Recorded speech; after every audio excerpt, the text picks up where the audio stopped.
We all know that throughout StarCraft's 2 history there have always been problematic units. Some were useless for years, while others were completely broken and terrorized the community for a long time.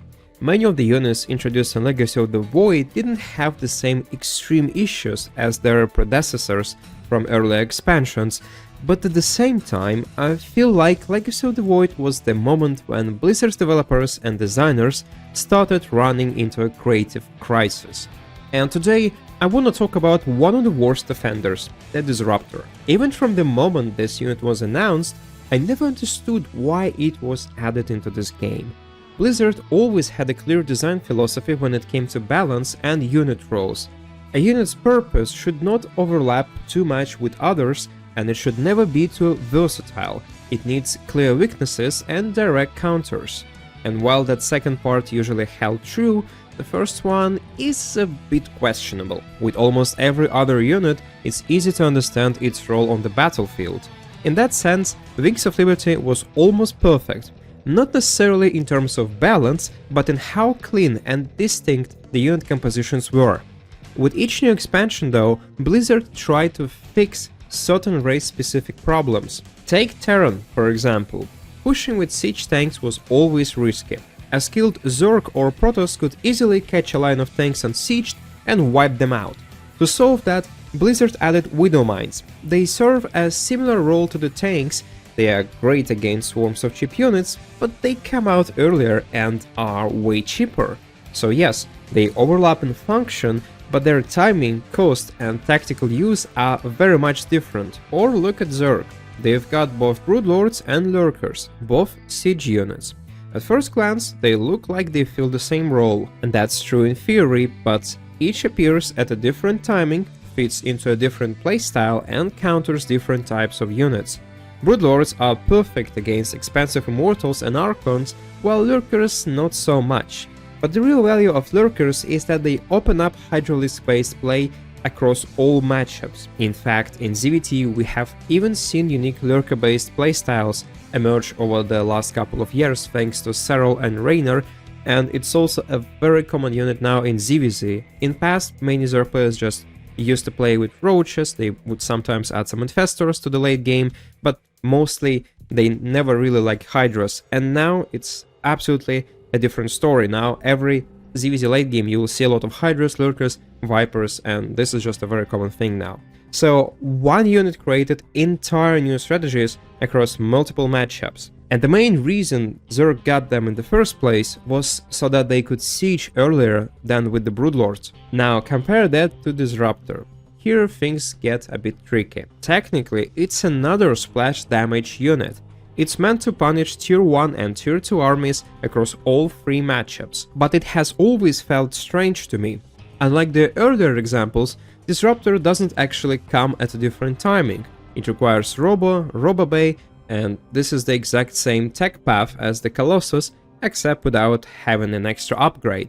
And the same goes for Psionic Storms.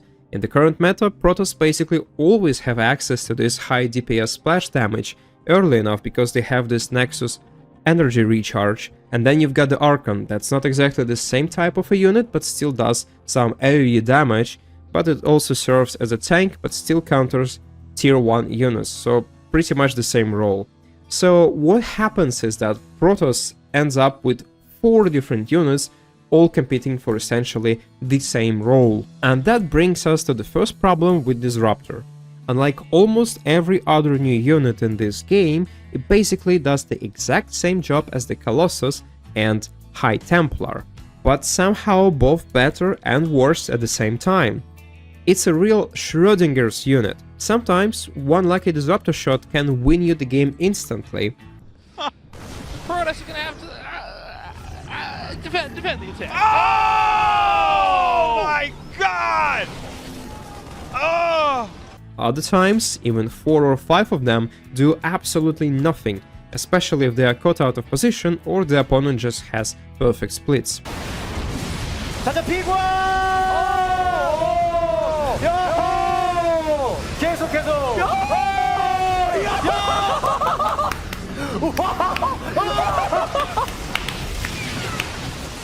As you probably know, the Disruptor has gone through almost a gazillion of patches and redesigns. At one point, its shot exploded on impact, now it has a short delay.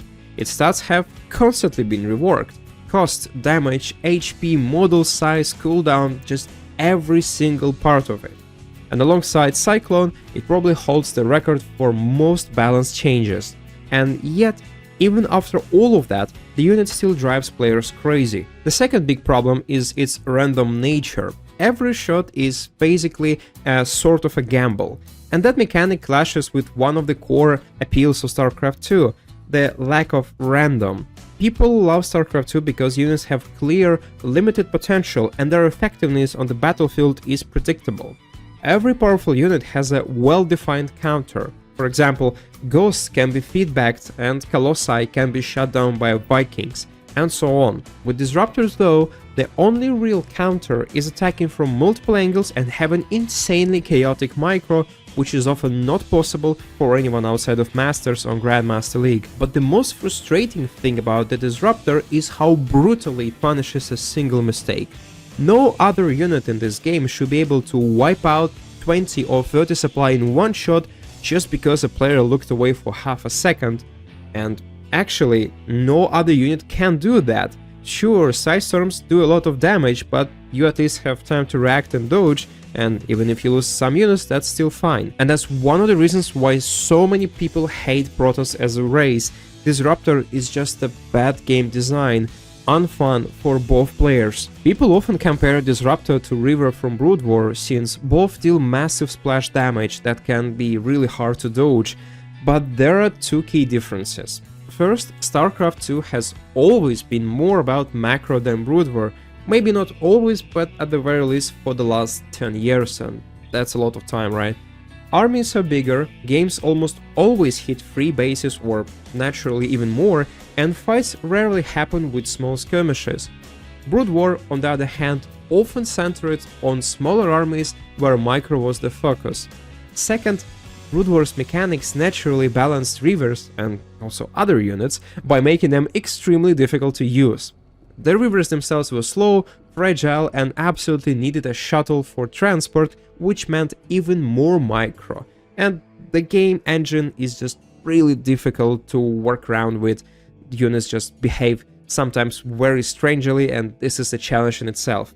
In contrast, Disruptors, they are not exactly fast, but they can still keep up with the Protoss army without any extra effort, and in a game where there is a lot of death balling issues, this unit just becomes way too powerful. So this difference made River feel much more fair, even though it's still very much random, because if you know about the pathfinding of Scarabs, they can sometimes just not shoot, or they just don't reach the target or whatever, but anyway, at least this unit is somewhat predictable.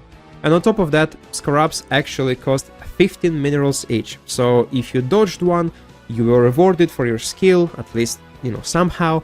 Disruptors just don't have that. They don't use energy either, which means a group of 5 or more Disruptors can fire off shots almost endlessly, and this makes it a nightmare to break Protoss positions without Broodlords, Ghosts, Liberators, Siege Tanks, which always slows the game down and drags it into a late game. Now, in theory, there is just nothing wrong with a race having a high-risk, high-reward unit.